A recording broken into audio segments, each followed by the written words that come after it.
As A Malayali എന്നെ പ്രൗഡാക്കിയ മറ്റൊരു കാര്യമാണ് അന്റാർട്ടിക്കയിലും നമ്മൾ മുണ്ടെടുക്കും എന്ന് പറയുന്ന പ്ലാൻ ചെയ്യുമ്പോൾ തന്നെ അവിടെ പോയിട്ട് നമ്മൾ ഇന്ത്യൻ പതാക എടുത്ത് ഫോട്ടോ എടുക്കണം, അതോടൊപ്പം മുണ്ടും എടുത്തൊരു ഫോട്ടോ എടുക്കണം.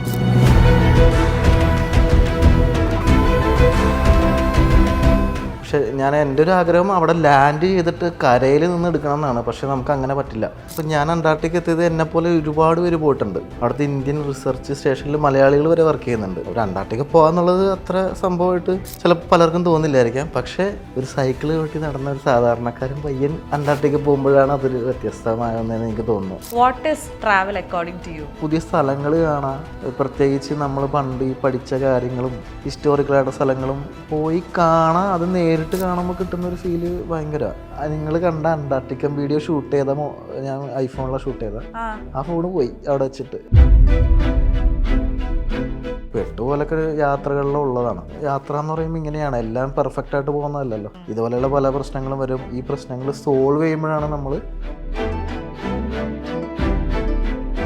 പണ്ട് സന്തോഷ് ജോർജ് കുളങ്ങര സാറിന്റെ സംഭവങ്ങളെ കണ്ടില്ലേ, സഞ്ചാരം, അതിന്റെയൊക്കെ ഒരു വേറെ ഒരു ലൈറ്റർ വേർഷൻ പോലെ തോന്നിയിട്ടുണ്ട്. നമ്മുടെ ഈ യാത്രകളിൽ ഏറ്റവും ഇൻസ്പയർ ആയിട്ടുള്ളതും സന്തോഷ് സാർ തന്നെയാണ്. കഴിഞ്ഞ ദിവസം ഞാൻ വേറൊരു ഇന്റർവ്യൂ സാറിന്റെ കണ്ടപ്പോഴാണ് അതിനകത്ത് എൻ്റെ പേര് പറഞ്ഞു.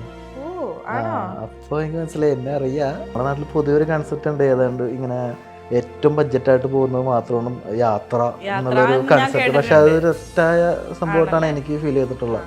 യാത്ര എന്ന് പറഞ്ഞാൽ നമുക്ക് ഇഷ്ടമുള്ള രീതിയിൽ നമ്മുടെ മനസ്സിന് സമാധാനം കിട്ടുന്ന രീതിയിൽ പോകുക എന്നുള്ളതാണ്. ഉറപ്പായിട്ടും ഒരു പാഷൻ ഉള്ളിൽ കിടക്കുന്നുണ്ടെങ്കിൽ അവർ പോയിരിക്കും എന്നുള്ളതാണ്. അല്ലെങ്കിൽ എന്നെക്കൊണ്ട് ഇത് പറ്റൂല എന്ന് പറഞ്ഞാൽ അത് പറ്റത്തില്ല. ഒരിക്കലും എനിക്ക് പോകണം എന്നുള്ള ചിന്ത എപ്പോഴും മനസ്സിൽ കിടക്കുമ്പോൾ നമ്മൾ ഓട്ടോമാറ്റിക്കലായിട്ട് അതിന് വേണ്ടിയിട്ട് വർക്ക് ചെയ്യും. ഇപ്പം നമ്മളിവിടെ നിന്നുകൊണ്ട് ആ രാജ്യം കാണുമ്പോഴാണല്ലോ ഒരു രസമുള്ളൂ. അവിടെ തന്നെ ജീവിച്ചൊരു വില ഉണ്ടാകത്തില്ലേ, മുറ്റത്തെ മുല്ലൊക്കെ കാണില്ല എന്ന് പറയുന്ന പോലെ. എപ്പോഴും നമ്മൾ അങ്ങോട്ട് പോകുന്നതിന് മാത്രമല്ല, നമ്മൾ തിരിച്ച് വീട്ടിലേക്ക് വരും എന്നുള്ളൊരു ചിന്ത നമ്മളിൽ ഉള്ളതുകൊണ്ടാണ് എല്ലാ യാത്രകളും ശരിക്കും ഭയങ്കര മനോഹരമായിട്ടിരിക്കുന്നത്. അന്റാർട്ടിക്കയിൽ പോയിട്ട് നമ്മുടെ ഇന്ത്യൻ പതാക പിടിച്ച് നിൽക്കുന്നത് കണ്ടപ്പോൾ ആസ് എൻ ഇന്ത്യൻ ഭയങ്കര പ്രൗഡായിട്ട് തോന്നി. അപ്പോൾ ഞാനും എൻ്റെ അനിയനും കൂടി ഇരുന്നിട്ട് ഈ വ്ളോഗ് കാണുന്നത്. അപ്പോൾ അവൻ എന്നോട് പറഞ്ഞത് ഒരു കാര്യമാണ്, സൈക്കിൾ ചവിട്ടി എറണാകുളത്ത് കൂടെ മമ്മൂക്കാൻ്റെ മോഹൻലാലിൻ്റെയൊക്കെ വീടിൻ്റെ കൂടെ പോയ ചേട്ടനാ അന്റാർട്ടിക്ക വരെ എത്തി നിൽക്കുകയാണ് ഇപ്പോൾ എന്ന്. അപ്പോൾ ആ ഒരു ഫീലിങ്ങിനെ പറ്റി തന്നെ ചോദിച്ചിട്ട് ശരിക്കും അത് തന്നെയാണ്. ഇപ്പം അന്റാർട്ടിക്ക പോകാന്ന് പറഞ്ഞാൽ, ഇപ്പം ഞാൻ അന്റാർട്ടിക്ക എത്തിയത് എന്നെപ്പോലെ ഒരുപാട് പേര് പോയിട്ടുണ്ട്. ഇഷ്ടംപോലെ മലയാളികൾ പോയിട്ടുണ്ട്. അവിടുത്തെ ഇന്ത്യൻ റിസർച്ച് സ്റ്റേഷനിൽ മലയാളികൾ വരെ വർക്ക് ചെയ്യുന്നുണ്ട് ഇന്ത്യയുടെ ഭാഗമായിട്ട്. അപ്പോൾ ഒരു അന്റാർട്ടിക്ക പോകാന്നുള്ളത് അത്ര സംഭവമായിട്ട് ചിലപ്പോൾ പലർക്കും തോന്നില്ലായിരിക്കാം. പക്ഷേ ഒരു സൈക്കിൾ ചവിട്ടി നടന്ന ഒരു സാധാരണക്കാരൻ പയ്യൻ അന്റാർട്ടിക്ക പോകുമ്പോഴാണ് അതൊരു വ്യത്യസ്തമായെന്ന് എനിക്ക് തോന്നുന്നു. അതായിരിക്കും ചിലപ്പോൾ ആൾക്കാർക്ക് ഇത്ര ഒരു ക്യൂരിയോസിറ്റി, എങ്ങനെ ഇവൻ അവിടെ എത്തി എന്നുള്ളത്. എനിക്ക് പോവാമെങ്കിൽ സാധാരണ ആൾക്കാർക്കും പോകാലോ. ആ ഒരു കാരണം തന്നെയാണ് ബാക്കിയുള്ളവരിൽ നിന്ന് ഷെറിനെ ഏറ്റവും കൂടുതൽ ഡിഫറൻഷിയേറ്റ് ചെയ്ത് നിർത്തുന്നത്. കാരണം യാതൊരു വിധ ജാടയില്ല, വളരെ എന്താ പറയാ സിമ്പിൾ ആയിട്ടുള്ള ഒരു മനുഷ്യൻ. ഞാൻ ഷെറിന് ഒരു പിക്ചർ കാണിച്ചു തരാം. ഞാൻ നേരത്തെ ഇന്ത്യൻ ഫ്ലാഗിന്റെ കാര്യം പറഞ്ഞതുപോലെ തന്നെ ആസ് എ മലയാളി എന്നെ പ്രൗഡാക്കിയ മറ്റൊരു കാര്യമാണ് അന്റാർട്ടിക്കയിലും നമ്മൾ മുണ്ടെടുക്കും എന്ന് പറയുന്ന ഈ ഒരു പിക്ചർ. അപ്പം ഇതിന്റെ പുറകിലുള്ള ഒരു എങ്ങനെ മുണ്ട് ഷർട്ട് അവിടെ നിന്ന് നല്ല തണുപ്പായിരുന്നു. ഞാൻ അത് മുണ്ടെടുക്കുമ്പോൾ -2 ആയിരുന്നു ടെമ്പറേച്ചർ. നല്ല തണുപ്പുണ്ട്. ജസ്റ്റ് പെട്ടെന്ന് ഫോട്ടോ എടുക്കുന്നു, ഓടി അത് തീർന്നു, മാറ്റുന്നു. അത് കഴിഞ്ഞ് പിന്നെ വീഡിയോ എടുക്കാൻ വീണ്ടും വരുന്നു. അങ്ങനെ ഒരു 2 മിനിറ്റിനുള്ളിൽ എടുത്ത വീഡിയോ മാത്രമേ ഉള്ളൂ. അത്രേ പറ്റുന്നില്ല, കാരണം സ്വാഭാവികമായിട്ട് ഇത്ര തണുപ്പുള്ള സ്ഥലത്ത് മുണ്ടെടുക്കാൻ പറ്റില്ല. പക്ഷെ എനിക്ക് അങ്ങനെ ഒരു ഫോട്ടോ വേണമെന്ന് ഭയങ്കര ആഗ്രഹം ഉണ്ടായിരുന്നു. അതുകൊണ്ട് ഞാൻ മുണ്ടും കൊണ്ടാണ് പോയത്. ഇന്ത്യൻ ഫ്ലാഗിന്റെ ഒപ്പം മുണ്ടും കൂടി വെച്ചിട്ടുണ്ടായിരുന്നു. ഇത് രണ്ടും അപ്പൊ ഇങ്ങനെ ഞാൻ അന്റാർട്ടിക്കയിൽ പോവുകയാണെങ്കിൽ ചെയ്യും എന്ന് ഈ ഒരു ട്രിപ്പ് പ്ലാനിങ്ങിൽ വന്നപ്പോഴും ഉള്ളിലുണ്ടായിരുന്നു. അത് ഓൾറെഡി ഇത് പ്ലാൻ ചെയ്യുമ്പോൾ തന്നെ അവിടെ പോയിട്ട് നമ്മൾ ഇന്ത്യൻ പതാക എടുത്ത് ഫോട്ടോ എടുക്കണം, അതോടൊപ്പം മുണ്ടും എടുത്തൊരു ഫോട്ടോ എടുക്കണം എന്നായിരുന്നു ആഗ്രഹം. പക്ഷേ ഈ മുണ്ടിന്റെ കാര്യം എപ്പോഴും എനിക്ക് ഡൗട്ടായിരുന്നു. പക്ഷെ എൻ്റെ ഒരു ആഗ്രഹം അവിടെ ലാൻഡ് ചെയ്തിട്ട് കരയിൽ നിന്ന് എടുക്കണം എന്നാണ്. പക്ഷെ നമുക്ക് അങ്ങനെ പറ്റില്ല, കാരണം അങ്ങോട്ട് ഇറങ്ങണമെങ്കിൽ കുറെ പ്രൊസീജിയറൊക്കെ ഉണ്ട്. അപ്പോൾ മുണ്ടും കൊണ്ടുപോയാൽ തണുത്ത് വിറയ്ക്കും എന്ന് മാത്രമല്ല ഭയങ്കര പാടാ, കാരണം കപ്പലിൽ നിന്ന് കുറെ ഡിസ്റ്റൻസ് ഉണ്ടാവും. അപ്പൊ അത്രയും സമയം മുണ്ടെടുക്കാൻ പറ്റില്ല. അപ്പൊ അതുകൊണ്ട് കപ്പലിൽ നിന്നുകൊണ്ട് തന്നെ നമ്മള് മുണ്ടെടുത്തു, ഫോട്ടോ എടുത്തു. എന്തായാലും അന്റാർട്ടിക്കയിലാണ് അല്ലേ? ഓക്കെ. അപ്പൊ ഈ ഇന്ത്യൻ ഫ്ലാഗിന്റെ കാര്യം അതുപോലെ തന്നെ മുണ്ടിന്റെ കാര്യം ചെക്ക് ലിസ്റ്റിൽ ചെക്ക് ചെയ്ത കാര്യങ്ങളാണ്. എന്തൊക്കെയാണ് ചെയ്യണം എന്നുണ്ടായിട്ട് അവിടുത്തെ ഒരു കാലാവസ്ഥ മൂലമൊക്കെ ചെയ്യാൻ പറ്റാഞ്ഞ കാര്യങ്ങൾ? എനിക്ക് തോന്നുന്നു ഓൾമോസ്റ്റ് നമ്മൾ വിചാരിച്ചെല്ലാം നടന്നു. നമ്മൾ അന്റാർട്ടിക്കയുടെ സർക്കിൾ ക്രോസ് ചെയ്യണമെന്ന് ആഗ്രഹം ഉണ്ടായി, അത് നടന്നു. ഏറ്റവും പ്രധാനപ്പെട്ട അവിടെ ചെല്ലുക എന്നുള്ളത് തന്നെയാണ്. പെങ്കിനെ കാണുന്നുണ്ട്, പെങ്കിനെ കണ്ടു, തിമ്മിങ്കലത്തിനെ കണ്ടു, സീലിനെ കണ്ടു, ഒരുമാതിരിപ്പെട്ട എല്ലാ ജീവികളെയും കണ്ടു, ആ സ്ഥലം കണ്ടു. എക്സ്ട്രീം ക്ലൈമറ്റും അനുഭവിച്ചിട്ടാണ് വന്നത്. ലാസ്റ്റ് ഡേ ഭയങ്കര സ്നോ ആയിരുന്നു. ഈ സ്നോ എന്ന് പറഞ്ഞാൽ നമ്മുടെ മുഖത്ത് ഇങ്ങനെ അടിക്കും, വേനെടുക്കും, ശരീരത്തിൽ കൊണ്ടാവും. ഭയങ്കര നമ്മൾ മഞ്ഞ് വീണ് സാധാരണ എല്ലാവരും ചിലപ്പോൾ കണ്ടിട്ടുണ്ടാവും. പക്ഷെ ഇവിടുത്തെ മഞ്ഞ് വീഴ്ച കല്ലെടുത്ത് എറിയുന്ന പോലെയാണ്. എനിക്ക് ഇവിടെയൊക്കെ വേറെ എടുത്തിട്ട് രക്ഷയില്ലായിരുന്നു. കാരണം മുഖം മാത്രം ഓപ്പൺ ആണല്ലോ, ബാക്കിയെല്ലാം പിന്നെ ജാക്കറ്റ് ഇട്ട് മറച്ചോണ്ട് കുഴപ്പമില്ല. അതാന്ന് തോന്നുന്നു അവിടെ ഒരു എന്താ പറയാ മനുഷ്യവാസം അധികം അങ്ങോട്ട് ഇല്ലാത്ത മനുഷ്യവാസം ഇല്ല. ആകെയുള്ള ഈ റിസർച്ചായിട്ട് ബന്ധപ്പെട്ട ആൾക്കാർ മാത്രമേ ഉള്ളൂ പോകുന്നത്. മനുഷ്യനെ അതിജീവിക്കാൻ വലിയ പാടായിരിക്കും. ആക്ച്വലി ഷെറിന്റെ വീഡിയോസ് പറഞ്ഞാൽ ചുമ്മാ ട്രാവൽ വ്ലോഗ്സ് മാതിരി സ്ഥലം നമ്മളെ കാണിച്ചു പോവുകയല്ല.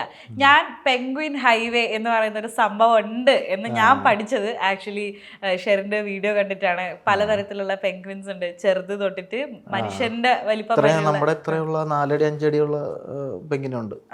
അത് പല വിഭാഗം, 18 സ്പീഷീസ് ഉണ്ട് പെൻഗ്വിനുകൾ. അപ്പൊ നമ്മൾ ആകെ 2 ടീമിനെ കണ്ടുള്ളൂ. ഒന്ന് ജെന്റു പെൻഗ്വിൻ, അത് നമ്മൾ പോയ ഏരിയയിൽ ഇഷ്ടം പോലെ ഉണ്ടായിരുന്നു. പിന്നെ പറഞ്ഞ ചിൻസ്ട്രാപ്പ് പെൻഗ്വിൻ എന്ന് പറഞ്ഞിട്ട് ഇവിടെ ഇങ്ങനെ ഒരു വരയുള്ള പെൻഗ്വിനുണ്ട്.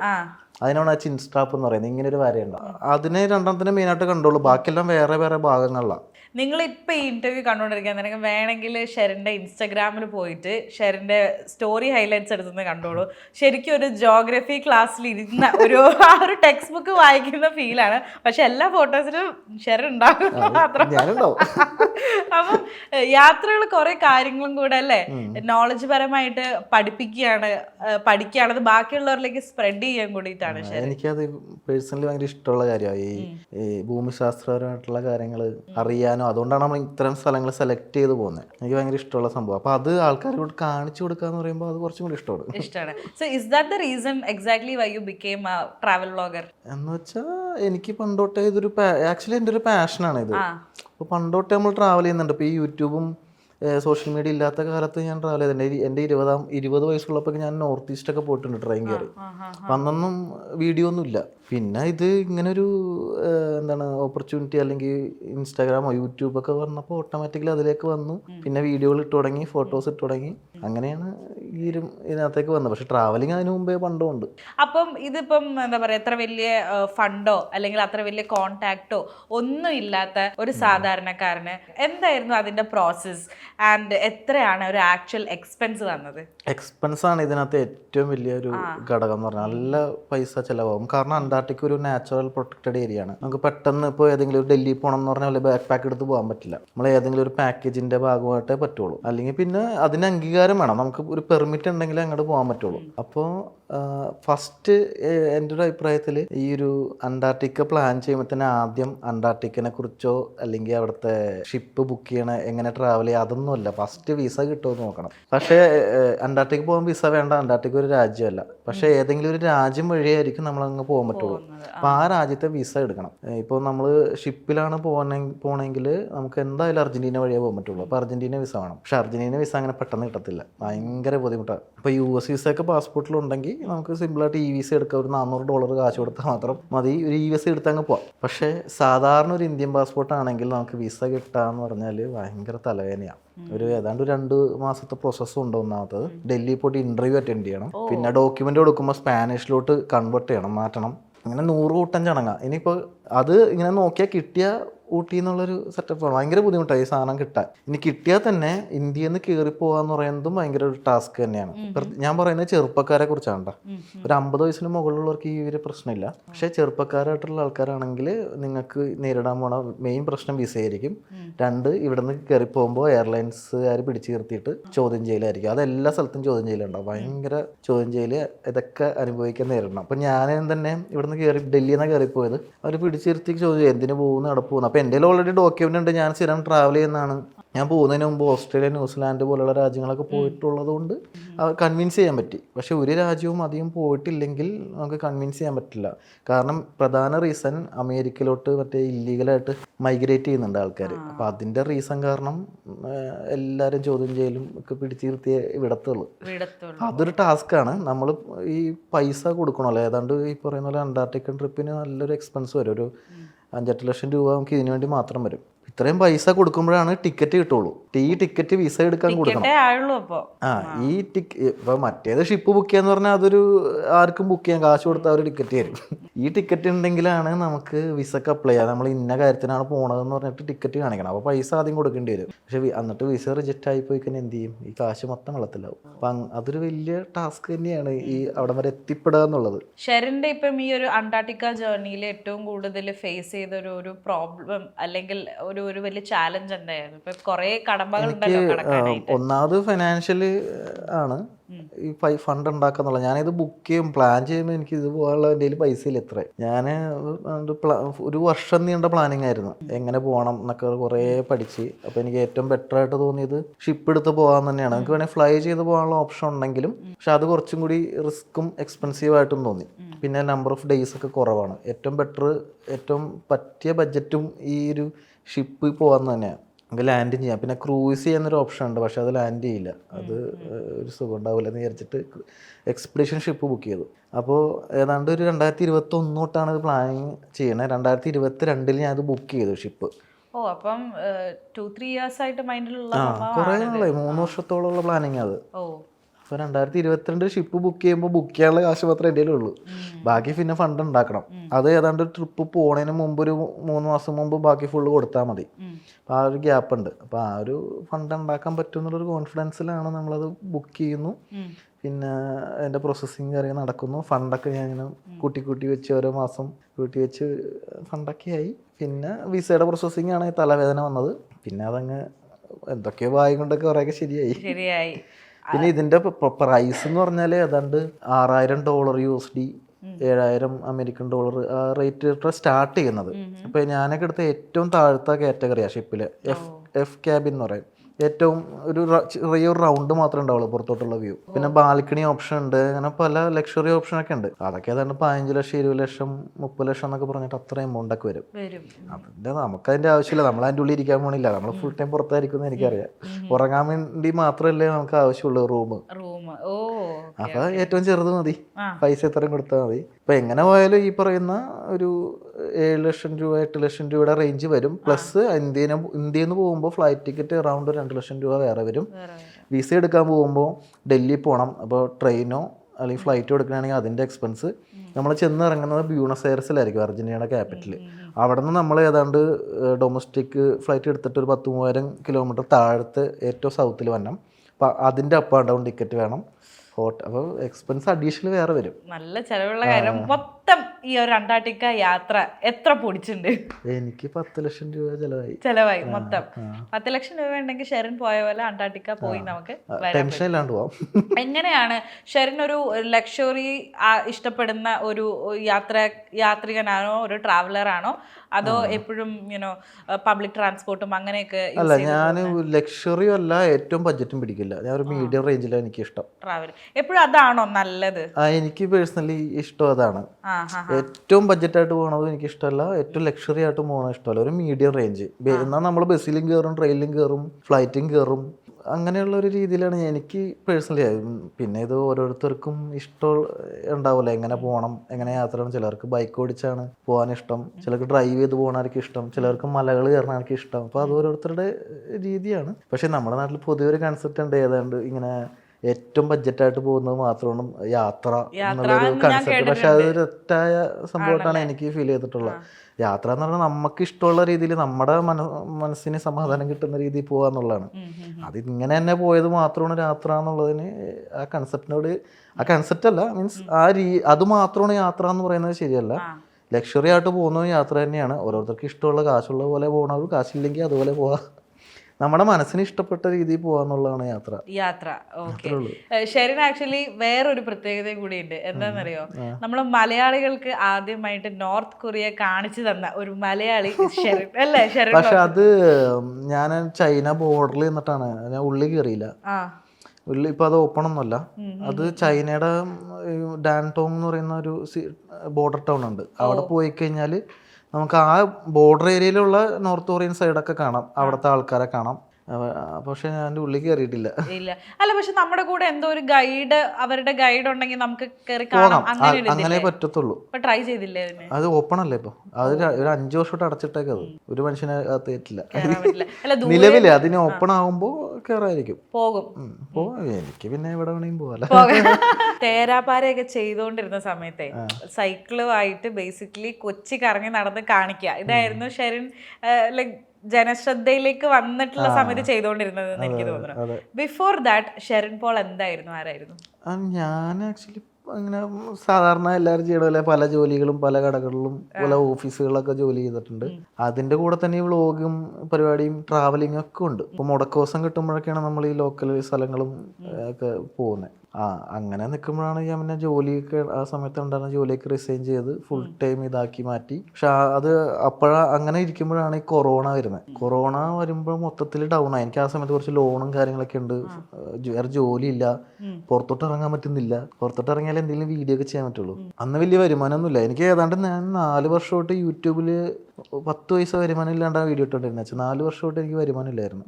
ഈ 2020 തൊട്ടാണ് എനിക്ക് എന്തെങ്കിലുമൊക്കെ വരുമാനം യൂട്യൂബിൽ നിന്ന് വന്നു തുടങ്ങിയത്. അപ്പോൾ ആ കൊറോണയ്ക്ക് ശേഷമാണ് പിന്നെ ഈ പറയുന്ന സൈക്കിളിൻ്റെ സംഭവമൊക്കെ സ്റ്റാർട്ട് ചെയ്ത് അത് അത്യാവശ്യം ആൾക്കാരിലോട്ട് എത്തി. പിന്നെ ഇതുവരെ വലിയ കുഴപ്പമില്ലാണ്ട് എത്തി. ഷെറിൻ്റെ ഒരു പ്രത്യേകത എന്താ അറിയോ?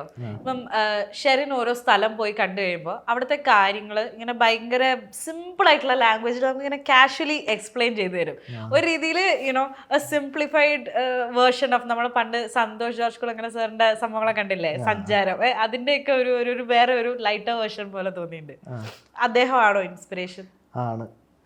ഞാൻ പണ്ട് തൊട്ടേ ഈ സഞ്ചാരം കാണുമായിരുന്നു. അതായത് ചെറുപ്പം തൊട്ടേ എന്ന് വെച്ചാൽ ഇപ്പോൾ സഫാരി ചാനൽ പോലും ഇല്ലാത്ത സമയത്ത് അന്ന് ഫസ്റ്റ് ഏഷ്യാനെറ്റിലാണ് ഇത് വരുന്നത്.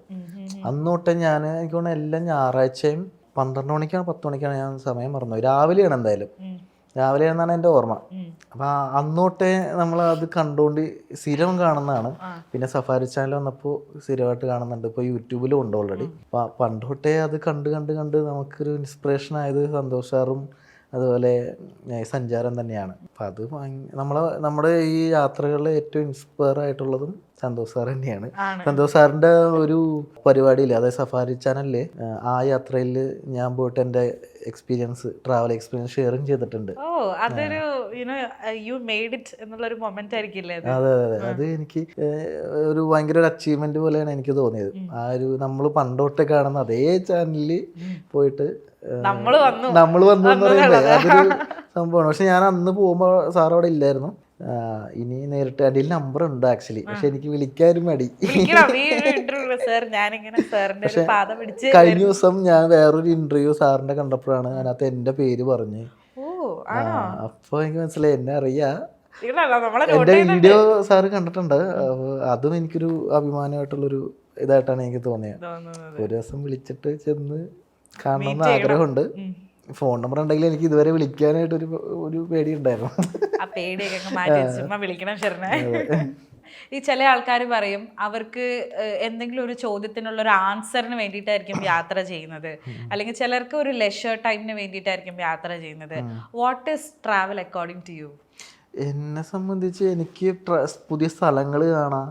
പ്രത്യേകിച്ച് നമ്മൾ പണ്ട് ഈ പഠിച്ച കാര്യങ്ങളും കുറെ ഹിസ്റ്ററി ഇഷ്ടമുള്ളതുകൊണ്ട് ഹിസ്റ്റോറിക്കലായിട്ട് സ്ഥലങ്ങളും പോയി കാണാൻ, അത് നേരിട്ട് കാണുമ്പോൾ കിട്ടുന്ന ഒരു ഫീല് ഭയങ്കര.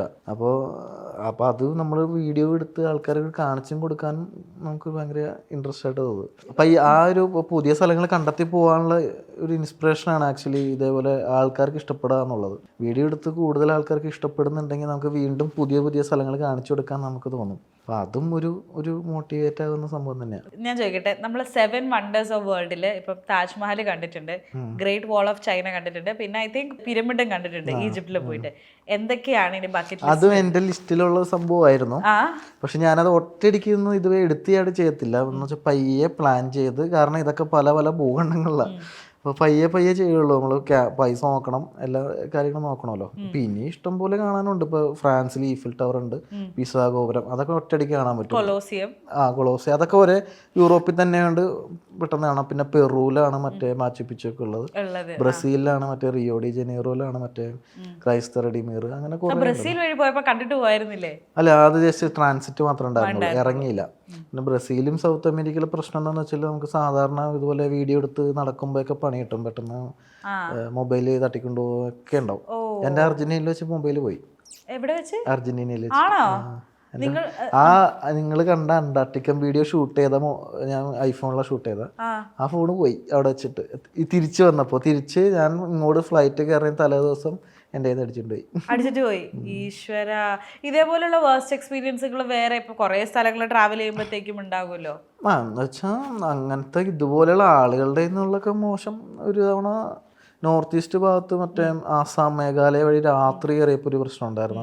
ആൾക്കാർ വഴി അടഞ്ഞ് പൈസ പിരിക്കുക ഒരു പരിപാടി ഉണ്ടായി. അത് ഞങ്ങൾ മേടിച്ചു പോയ സംഭവം. രാത്രിയിൽ കൊള്ളക്കാരെ പോലെ ഒരു വട്ടം വന്നിട്ട് ഒരു പ്രശ്നം ഉണ്ടായിരുന്നു. അത് ഇന്ത്യൻ ട്രിപ്പ്, ഞാൻ ഇന്ത്യയിൽ എല്ലാ സ്റ്റേറ്റും പോയിട്ടൊരു ട്രിപ്പ് ഉണ്ടായിരുന്നു. അപ്പം അങ്ങനത്തെ 2 കാര്യം മാത്രമേ വന്നിട്ടുള്ളൂ. പിന്നെ എല്ലാം ഈ ലാൻഡ് സ്ലൈഡ് ഉണ്ടായി, റോഡൊക്കെ ഒലിച്ചു പോയി തിരിച്ചു വരാൻ പറ്റാത്ത ബ്ലോക്ക്, സ്റ്റക്കായി പോയത് ഒക്കെ ഉണ്ട്. പിന്നെ ലഡാക്കിൽ ഡിസംബറിൽ പോയിട്ട് സോജില പാസ് മൊത്തം മഞ്ഞ് വീണ് 5 ദിവസം അവിടെ പെട്ട്, അങ്ങനത്തെ കുറച്ച് ഇൻസിഡന്റ് ഇതുപോലൊക്കെ യാത്രകളിലുള്ളതാണ്. ഇപ്പൊ അതാണ് യാത്ര എന്ന് പറയുമ്പോൾ ഇങ്ങനെയാണ്, എല്ലാം പെർഫെക്റ്റ് ആയിട്ട് പോകുന്നതല്ലല്ലോ. ഇതുപോലെയുള്ള പല പ്രശ്നങ്ങളും വരും. ഈ പ്രശ്നങ്ങൾ സോൾവ് ചെയ്യുമ്പോഴാണ് നമ്മൾ ഒരു കറക്റ്റ്, അത് നമ്മുടെ ജീവിതത്തിൽ അത് ബാധിക്കും. നമ്മുടെ എന്തെങ്കിലും ജീവിതത്തിൽ പ്രശ്നങ്ങൾ വരുമ്പോൾ നമുക്ക് ഈ യാത്രകളിലെ അനുഭവങ്ങൾ ഉണ്ടാവില്ല. ഇത്രയും ഒരു ഇഷ്യൂ വരുമ്പോൾ നമ്മൾ എങ്ങനെ സോൾവ് ചെയ്ത്, പ്രശ്നങ്ങളെ സോൾവ് ചെയ്തുകൊണ്ട് നമുക്ക് അത് സോൾവ് ചെയ്യാനുള്ള ഒരു മനക്കെട്ടിയൊക്കെ നമുക്ക് ഓട്ടോമാറ്റിക് വരും. ജീവിതത്തിൽ എന്ത് വന്നാലും ഇപ്പൊ ആക്ച്വലി എന്റെ മെന്റാലിറ്റി എങ്ങനെയാണ് ഇപ്പൊ അങ്ങനെയായി. എന്ത് പ്രശ്നം വന്നാലും ഒരു പ്രശ്നമില്ല, അതൊക്കെ മാറിപ്പോക്കോളും എന്നുള്ളൊരു ചിന്ത ഓട്ടോമാറ്റിക് വരും.